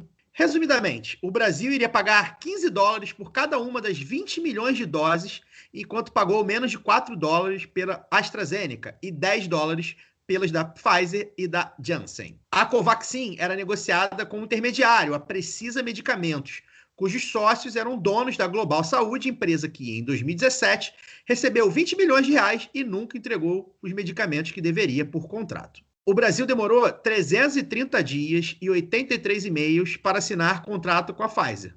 Já com a Covaxin, apenas 97 dias e 15 e-mails. Então, o Ministério Público Federal e o Tribunal de Contas da União suspenderam o negócio. Mas o deputado Luiz Miranda, irmão de um servidor que depois, no caso, essa semana colocou Jair Bolsonaro na roda ao dizer que tinha avisado o presidente que estava tendo uma tramóia. Depois do escândalo, a crise. Na quarta-feira, em meio ao burburinho do caso Covaxin, Ricardo Salles, um dos ministros mais próximos de Jair Bolsonaro, pediu boné. Salles é investigado por ter atrapalhado a maior apreensão de madeira ilegal da história e, assim, participar de um esquema de contrabando. O ministro que passava boiada sai um dia depois de Jair Bolsonaro elogiá-lo. E aí eu quero saber do Fagner e do Daniel, acho que a primeira coisa que a gente tem que debater, né? Até que ponto essa saída, dessa renúncia do Salles é cortina de fumaça, né? Essa é uma narrativa que vem ganhando muita força nas redes, a gente acompanha, principalmente no Twitter, muitos analistas, jornalistas. Como é que vocês veem isso? Até que ponto isso é, de fato, dar um braço para salvar o corpo todo? Ou realmente é mais uma crise aberta, né, pública, no governo da crise permanente? Eu acho que é cortina de fumaça, não. Eu acho que como você falou na sua introdução, é um governo de crises e as crises se sobrepõem, né? E eu acho que sim, a demissão pode ter sido escolhido o momento dela no momento em que apareceu uma crise aparentemente maior? Sim, mas acho que isso é muito mais uma coincidência do que algo premeditado. Não concordo com essa leitura de que algumas pessoas fazem de que tudo é premeditado nesse governo, não. Assim, é óbvio que os caras têm método, mas eles também são muito toscos em determinadas questões. Eu acho que é isso. E agora, eu estou curioso, na verdade mesmo, é para poder saber o impacto que essa questão da Covaxin vai ter na governabilidade, né? Porque tudo indica que essa situação só está começando, né? Eu não sei, eu não tenho assistido telejornais para saber como que está a repercussão disso nos principais telejornais do país e tal. Mas aparentemente, pelo que eu vejo nas redes, isso só está começando. Cada dia tem uma novidade sobre essa história da Covaxin, né? E isso é muito grave, né? Agora, eu acho que o que vai ficar marcado para a história, independente do que acontecer desse governo, né, é que fica caindo ou não, né, aparentemente é mais grave que se discuta a questão da compra das vacinas e não a compra das vacinas, mas o preço, a corrupção, de uma maneira geral. Aparentemente isso é mais importante no Brasil, né, do que 500 vidas que se foram perdidas, né? O Bolsonaro, na verdade, esse governo já é um escândalo desde o dia que ele começou, né? E a partir da pandemia, né, desde que ele deu o primeiro depoimento... 500 mil vidas, Wagner. Você falou 500. Eu falei 500 mil vidas, né?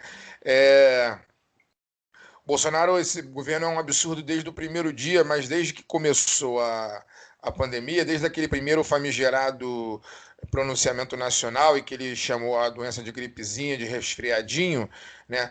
Aquilo por si só já é um escândalo terrível que qualquer lugar digno já causaria a perda da cabeça dele, né? Em qualquer lugar minimamente digno, sério, num país de verdade, o Bolsonaro não terminaria a semana como presidente. Aquilo por si só já foi um escândalo absurdo. E hoje nós chegamos a mais de 500 mil, né? E o genocídio, de fato, é um elemento primordial para a formação do Brasil, né? E continua sendo. 500 mil vidas foram perdidas e nada vai acontecer, pelo menos não agora, né? Com ele, com os filhos dele, enfim, com os colaboradores diretos. A gente espera que aconteça no futuro. Na verdade, eu acho que a nossa luta enquanto seres vivos, né, para o futuro é essa. É garantir de que essas figuras terríveis aí que ascenderam ao poder graças a essa burguesia nojenta que o Brasil tem, não só caia, como perca todos os seus direitos, né? Perca direitos políticos, perca seus privilégios históricos, seus bens adquiridos fruto dessa política, fruto dessa corrupção toda, né? E que apodreçam na cadeia, né? Na verdade, o nosso grande objetivo é esse. É realmente chocante que a gente que a gente se discuta qualquer coisa nesse país e não se discuta 500 mil mortos, né? Não se discuta a sério, né? É chocante que as televisões abordem qualquer outro tema que não seja esse, né? Desde o dia 1 da pandemia. E é chocante que essa figura tosca que a gente vem tanto batendo já desde muito antes dele ser eleito e vem alertando da tragédia que seria para o país se ele fosse eleito. É absurdo que continue com força ainda. Hoje mesmo saiu uma pesquisa e 20% ainda considera o governo bom, né? Isso é inacreditável sob todas as perspectivas, né? Como pode existir ser humano tão limitado ou o perverso a ponto de achar que um governo que é responsável por 500 mil mortes, que é responsável pela corrupção em larga escala em todos os setores da máquina pública, não só nessa questão de compra de vacina, eu tenho certeza que a corrupção é desenfreada nesse governo em todos os seus setores, né? E é absurdo como é um governo tão degenerado sobre todos os aspectos, né? Um governo que promove a morte, que é aliado de esquadrão da morte, enfim, são as pessoas mais baixas que já existiram, muito provavelmente, na história política do Brasil. Ainda tenha 20% de apoiadores, né? Nosso país realmente, cara, quando acabar isso tudo, vai precisar de uma caça às bruxas como nunca foi feita. E eu espero que as bruxas, de fato, sejam caçadas e caçadas corretamente. A gente vive uma era que, mais do que fato, importa a narrativa, né? Parece, a gente repete, fala isso toda semana, mas é isso que acontece. Quando Wagner fala que a mídia não fala dos mortos, boa parte dela fala, né? A Globo bate bastante nessa questão do número de mortos, né? Exibe. No futebol, todas as partidas, antes de começar, tem um minuto de silêncio, né? Em homenagem às vítimas, e aparece a legenda, o número de mortos, o número de casos. E por isso é criticada pelos bolsonaristas e satélites, de que só fala de morte, que é pessimista, que não fala dos recuperados, e se você quer saber de notícia ruim tem que ligar na Globo, se você quer ficar deprimido e tal, e todo esse blá blá blá. Né? Desde o início, como já falamos aqui várias vezes, desde o início da pandemia, o Bolsonaro apostou em como tem sido comum a essa extrema-direita moderna nessa última década, apostou em ir contra o que diz o mainstream da ciência, né, o establishment, digamos assim, e as organizações internacionais, né, que isso tudo é uma grande conspiração. Máscara não adianta, distanciamento social não adianta, a vacina é mentira, porque foi desenvolvida muito rápido, então o que adianta é imunidade de rebanho, vai morrer quem tiver que morrer, paciência, decisão de Deus, e toca o barco, né? Não adianta a gente quebrar a economia para salvar essas vidas de pessoas que vão morrer de qualquer jeito, né? E sairemos mais rápido disso, contaminando todo mundo. E isso pareceu dar certo ao longo da primeira onda, ao longo de 2020, tanto que se os índices do Bolsonaro parecem altos, com 20% agora, no final de 2020, lá para novembro, dezembro, com os índices da Covid em queda, a popularidade dele beirava 40%, né, com o auxílio sendo pago, embora muito pequeno, mas sendo pago. 2021 já tem muito mais mortes do que 2020 teve, né? A segunda e terceira onda praticamente emendadas, esse tsunami aí que a gente está vivendo derrubou em boa parte essa narrativa da imunidade de rebanho através das novas variantes, vacinação seguindo lenta, ainda sem fazer efeito no número total, né, de contaminados e mortos. E para essa galera que apoiou e apoia Bolsonaro, essas mortes realmente não importam muito, porque eles veem isso como algo fatalista. Vai morrer de qualquer jeito. Eles compram esse discurso. E Deus protege. O negócio é ter fé e seguir a vida. Já essa questão da corrupção é o que colocou essa histeria com a corrupção no setor público, é o que colocou o Bolsonaro lá, né, a partir da narrativa da Operação Lava Jato. Lá por 2014, 2015, foi construída, né, sabemos, já também falamos exaustivamente, foi construída para acabar com o PT, né, para colar na testa do PT em particular e da esquerda em geral, embora outros partidos de esquerda como o PSOL jamais tenham participado do governo federal, colar na testa o selo de corrupto. Maior corrupção da história, roubou trilhões, o Lula, o líder do maior escândalo de corrupção, tudo isso que a gente sabe e que a gente vem ouvindo. E erraram na mão, acabou demolindo todo o sistema político pós 88, né, digamos assim, e deu no que deu, num outsider de extrema direita.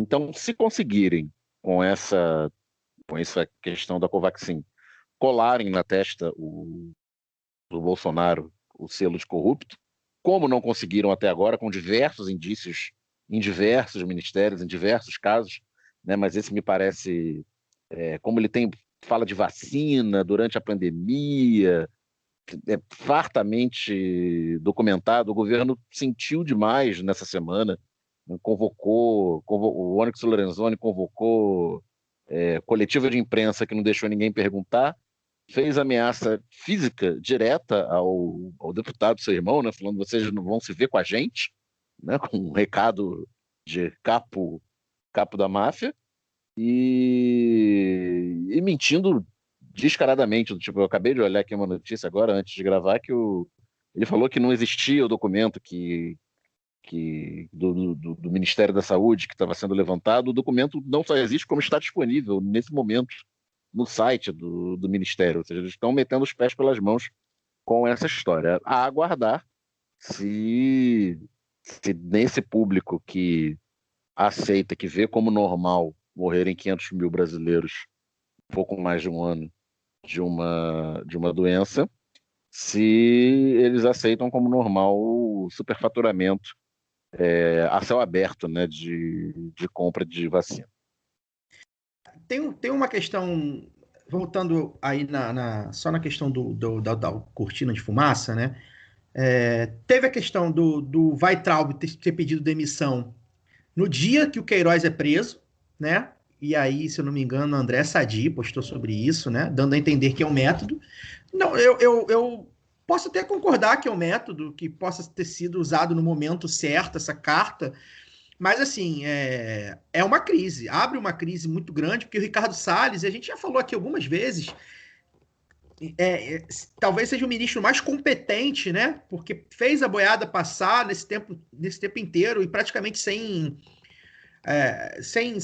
resistência, né? Uma resistência ali da esquerda, a esquerda mais ligada com a terra, com o campo, que não é talvez a maior parte de uma esquerda hoje que é muito urbana, embora conte, obviamente, com movimentos sociais fortes e tal.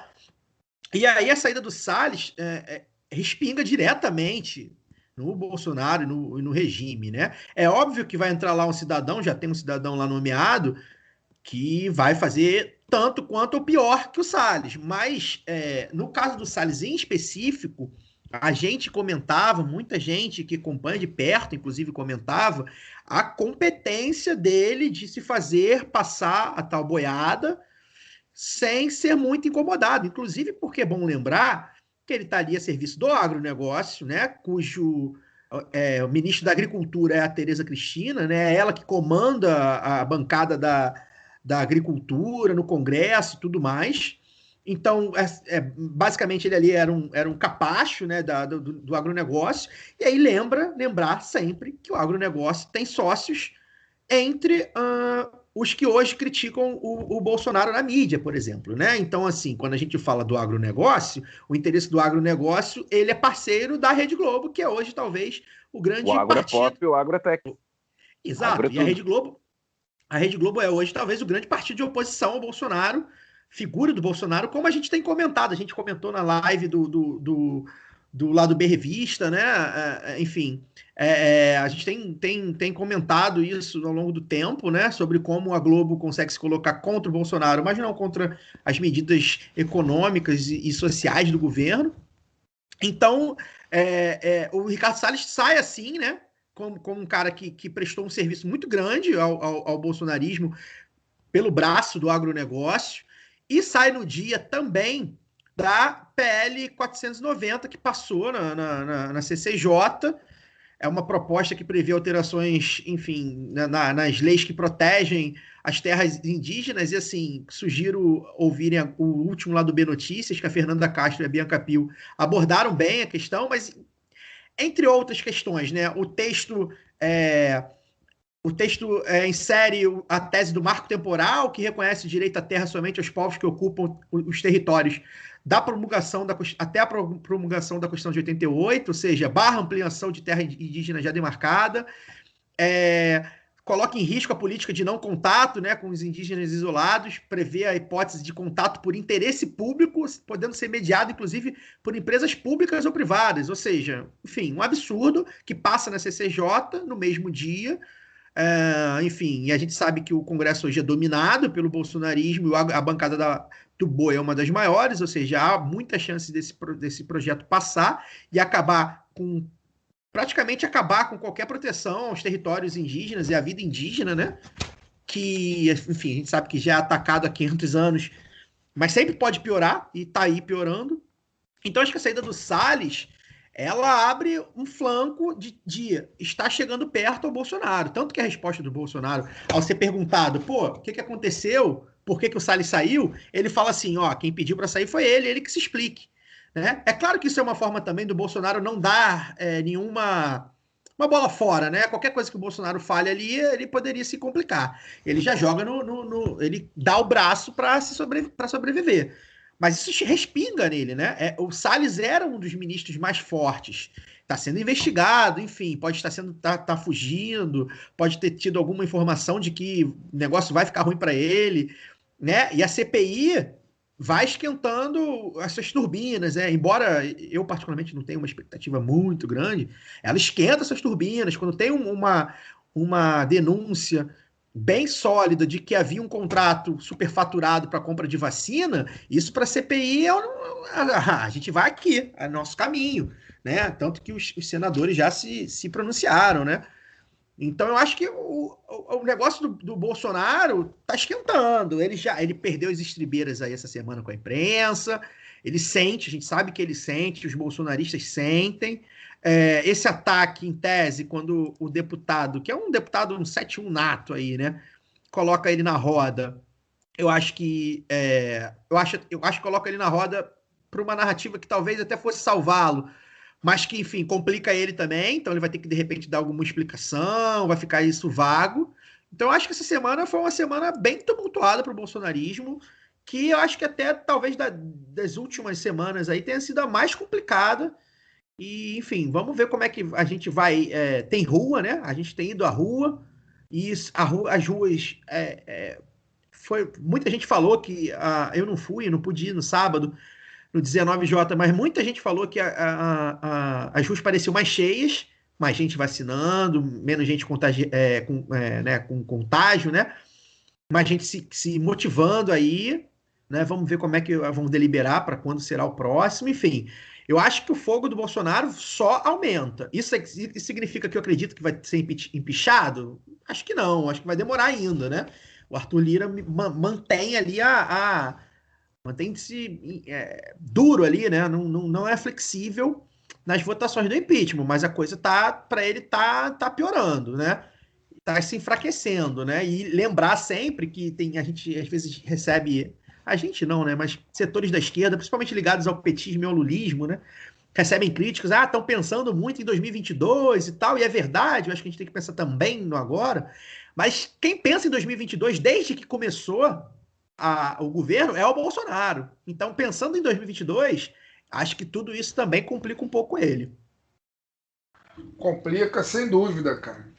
Complica sem dúvida. Eu não acredito em impeachment mais pelo prazo, né, pelo tempo que a gente tem até as eleições marcadas em 2022, mas eu já dei meu palpite aqui do que deve acontecer, né, algumas vezes nesse programa.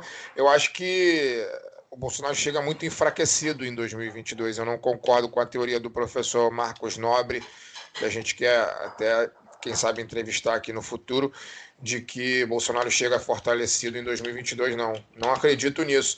Eu acho que tudo isso que está acontecendo e que vai acontecer ainda daqui até lá, a tendência é ele chegar cada vez mais murcho lá.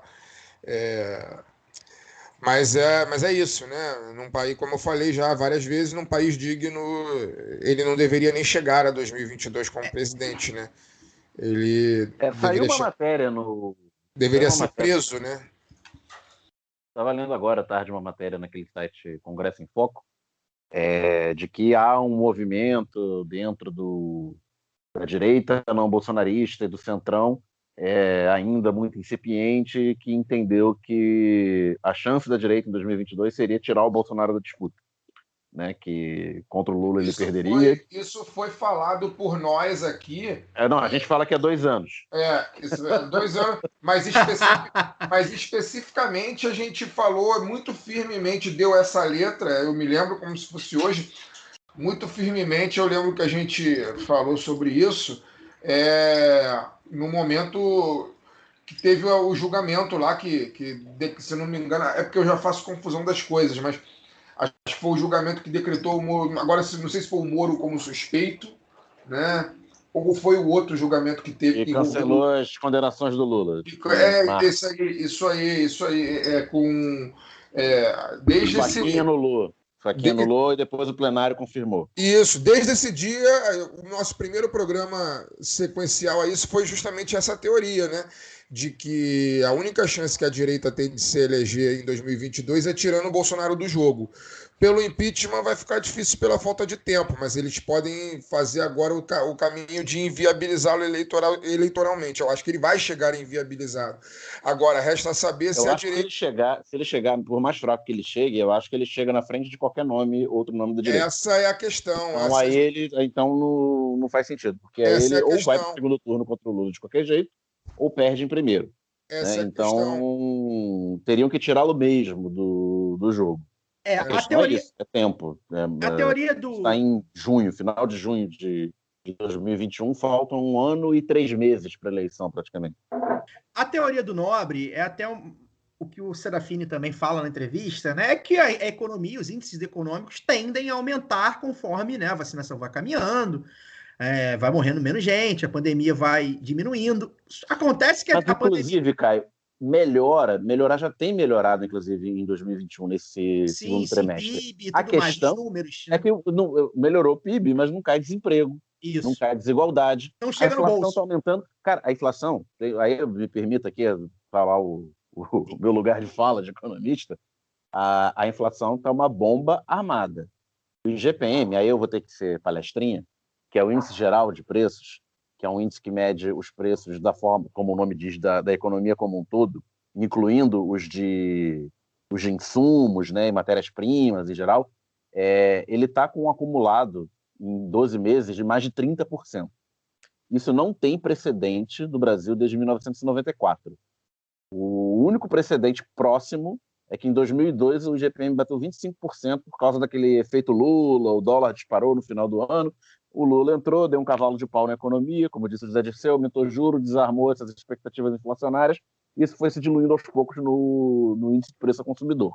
A questão é que esse índice, o índice geral, embora ele corrija vários preços, né, muito contrato de aluguel, essas coisas, e quem tem contrato de aluguel sendo corrigido pelo IGPM agora vai tomar uma porrada, porque vai tomar 30%, 40% de aumento, num cenário em que está todo mundo ferrado, né, sem aumento e tal.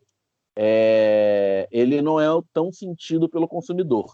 O consumidor sente o INPC, que é o Índice Nacional de Preço ao Consumidor. O que acontece? O IGPM vai aumentando, vai pressionando os custos das empresas, as empresas vão cortando custo, diminuindo produção e vão repassando aos poucos. Elas não conseguem repassar diretamente esse preço ao consumidor imediatamente, até porque tem um tempo do ciclo da produção, vai assustar, o consumo vai cair muito se elas saírem aumentando o preço, e isso vai sendo repassado aos poucos, mas tem uma hora que não dá para represar, e as empresas produtoras não vão ficar com a sua margem de lucro diminuída nessa margem. Então, a inflação que ao consumidor está batendo aí 8%, 9%, que é alto para o padrão pós-real, vai bater forte até o final do ano e início do ano que vem. Então, por mais que tenha uma retomada de crescimento econômico, porque a economia está no fundo do poço, né, e tem essa tendência de melhora conforme a gente for saindo do buraco maior da pandemia, embora de forma muito lenta, né, em relação ao resto do mundo, a gente está saindo com manutenção da desigualdade, manutenção do desemprego, aumento de inflação e de expectativa inflacionária, e isso não é nada alvissareiro para um ano eleitoral. E a inflação, se eu não me engano, de maio foi a maior desde 96, enfim, o IPCA, né? E segue. Não, o IPCA está anualizado, tá batendo 10%, então ela foi de 0,8, eu acho, em um mês. Foi 0,83 em maio. É bastante alto para o padrão pós-real. E está acima do teto, enfim, da meta e tal. A meta já estourou muito tempo. E vão ter que aumentar juros também, porque o governo Bolsonaro está praticando uma taxa de juros básica lá embaixo. Com essa inflação estourando, eles vão ter que aumentar juros. Então, no momento de recuperação econômica, vão dar uma porrada no custo do financiamento. E vai sobrar, obviamente, para a parte mais fraca, que são nós, os consumidores. Então assim, a aposta desses analistas são essas, né? A gente vai ver ali alguns números melhores, embora o Daniel já fez aí a análise, né? Não vai refletir na gente. A gente vai ver alguns números retomando. Mas é isso, assim, esse negócio do tempo de impeachment também, eu acho que, assim, sinceramente, eu acho que se o Arthur Lira abre hoje um processo de impeachment, eu acho que os votos não seriam suficientes para derrubar, mas não seriam poucos votos, e dependendo do que aconteça aí com a Covaxin, com a CPI da Covid, é rápido conseguir esses votos, né? E é rápido ao impeachment passar, né? Talvez seja mais rápido do que a gente imagine, com pressão popular, enfim, com tudo, né? Com pressão externa, né? Bom lembrar que o Bolsonaro é uma figura odiada. Presidente nenhum cai com 20% da popularidade, cara. O cara tem 25% da popularidade. Para ele poder cair, cara, vai ter que baixar aí pelo menos uns 10% a mais aí, vamos, quem sabe. Mas eu acho que não tem tempo para isso, não. Enfim, eu acho que o tempo do processo de impeachment, talvez, para o processo, não sei. E assim, as ruas podem dosar isso também, né? Eu acho que a rua. Eu costumo até conversar com a minha namorada sobre isso, né? Revoltada com o golpe em Dilma, né? Não foi a rua, né? Não foi a rua, mas você precisa colocar a gente na rua, né? O nosso histórico fala, né? Não foi a rua que derrubou o Collor também, mas precisa colocar a gente na rua, né? Precisa ter a narrativa. Pegar o processo da Dilma, que é o mais recente. Eu lembro o Cunha aceitou a admissibilidade, né, do processo do pedido de impeachment no início de dezembro, primeira semana de dezembro de 2015. A votação na Câmara foi em abril, 4 meses depois, e aí teve aquele trâmite até o Senado aceitar, né, a denúncia. Foi dia 12 de maio, se eu não me engano. Então, deu 5 meses ao todo. E como não existia um processo de impeachment no Brasil há mais de 20 anos, né, desde o Collor, em 92, houve uma série de questionamentos do PT e da base do então governo ao STF sobre o rito do impeachment. E isso deu uma atrasada, né, porque toda hora parava tudo, o STF julgava aquelas sessões que duram 3 dias, né, com aqueles votos de 4 horas, etc. Não sei se a gente teria de novo essa judicialização do processo, tendo tido um processo há tão pouco tempo, há 5 anos atrás. Então, esse tempo de 5 meses entre o presidente da Câmara aceitar o pedido e a Dilma descer a rampa do Planalto, talvez pudesse ser diminuído para, 3 meses. Estou chutando aqui. 4 meses. Se daqui a 2 meses, 3 meses, como diz o Fagner, a popularidade desce aí a uns 15%. Os atos de rua ganham corpo, incorporam como eles estão encorpando. A gente está em junho, em setembro, o Arthur Lira trai o Bolsonaro, muda de lado. Poderia chegar em janeiro com um processo de impeachment, não sei. Factível né? É difícil, mas é factível. E vamos esperar também, que tem saído muita pesquisa, né? Todo respeito aí às grandes não, né? As médias empresas de pesquisa, né? De estatística. Vamos esperar, porque assim, é o Datafolha que conta mais, o Datafolha acho que ainda não saiu esse mês, acho que o último Datafolha de maio já tinha sido um pior recuo, com 24%, recuo acho que 6 pontos, vamos esperar. Mas é isso, né? Eu acho que assim, para mim não é nem a questão de tempo, para mim é a questão ainda que há setores ainda muito alinhados ao bolsonarismo, né? E aí a maior parte das igrejas fundamentalistas, né? Boa parte do empresariado, né? Enfim, boa parte das mídias, né? Bom lembrar que a gente fala sempre da Globo, mas tá aí SBT, Record e Rede TV alinhadíssimas ao bolsonarismo, né? A Band, às vezes, enfim, a Band acho que ainda tá ali se procurando o que vai fazer. Ou seja, tem aí, óbvio que a Rede TV não dá muito ponto, mas a Record e o SBT é uma fatia razoável dos espectadores, né? Enfim, há outros veículos também que não batem tão excessivamente assim no impeachment, né? É uma fatia razoável, sobretudo a Record com a questão religiosa, né? Tem muita gente que só assiste Record e tal. Mas a Copa América tá aí como um bom indicador do poder da Globo, né? Sim, mas é outro papo, e, né? Ninguém fala. Eu mesmo, que acompanho futebol todo dia, eu fui saber que tinha jogo da seleção 1 hora antes. Mas aí 3 minutos do jogo. É outro papo, envolve várias coisas. Enfim, como diz o Chico Barney, o esporte nacional é ver a Globo, né? Mas enfim, é isso. Alguém quer fazer uma consideração final sobre o tema? Vamos nos despedir? O que vocês querem falar aí? Não, acho que não. Vamos despedir. Então já se despeça. Boa noite, Fagner.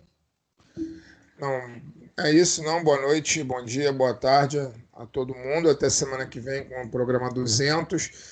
Deixar um abraço aqui para o nosso colega, companheiro, amigo Glauber Braga e para a companheira dele, né, a Sâmia Bonfim, que nasceu o Hugo Bonfim Braga nessa quinta-feira, né, que a gente Está gravando.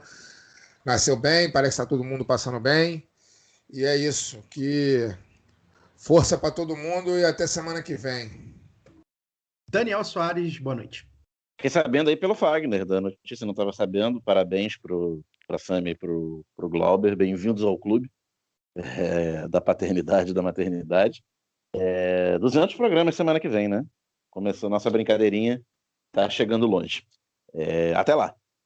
É isso, 200 programas. Isso só do nosso formato aqui, né? 5 anos já vai bater aí nas próximas semanas. Então já anotem aí na agenda, 19 horas de quinta-feira, 7 horas da noite, do dia 1º de julho, lá no YouTube, tá? Vai rolar o Lado B do Rio, episódio 200, ao vivaço, né? A gente, enfim, bate aí praticamente 5 anos, chegando ao episódio 200 do podcast, que é o carro-chefe. Começou no mês de julho, né? Vão ser 5 anos mesmo. Foi julho, foi 5 anos. Não vai ser a data certinha, mas vai ser o mês de 5 anos. Vai. E aí a gente está preparando algumas surpresas, né? Para comemorar esses 5 anos, esses 200 programas, dos programas numerados, né? Tem alguns especiais e tal, as lives, áudios da live, lá do B Notícias, documento. Então a gente vai preparar aí algumas surpresas e principalmente interagir, né, cara? A gente sente muita falta aqui no podcast, né, como é gravado, de interagir com a audiência, né? A galera é muito carinhosa com a gente, faz muito boas perguntas, né?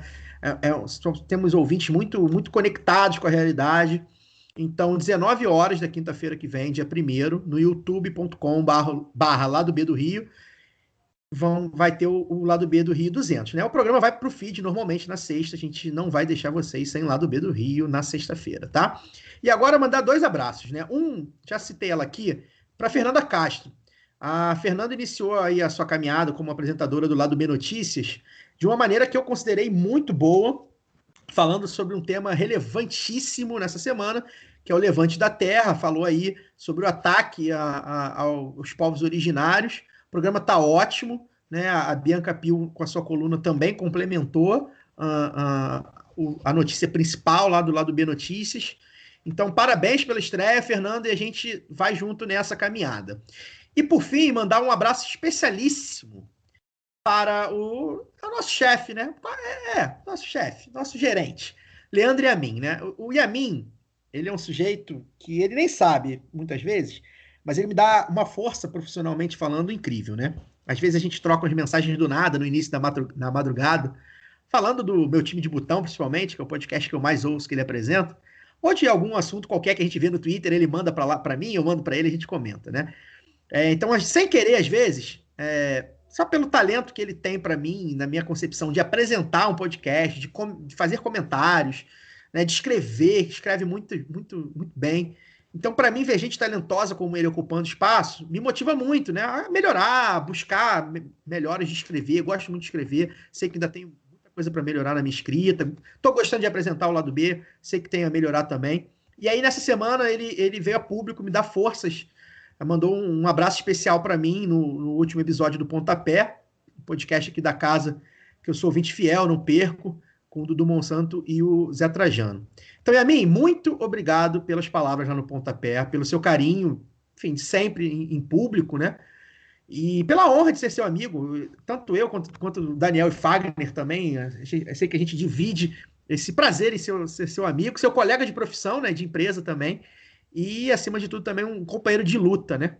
Então, você é um cara muito especial, muito grande em vários sentidos, e espero aí que você já esteja separando seu colchonete, porque em breve, assim que isso tudo acabar, eu quero conhecer Maceió, e você vai ter que me ciceronear aí pelas praias de Maceió. Tá bom? Um beijo, amigo, e até para todos também, um beijo para todos, e até a semana que vem ao vivaço no YouTube com o Lado B 200. Tchau, tchau!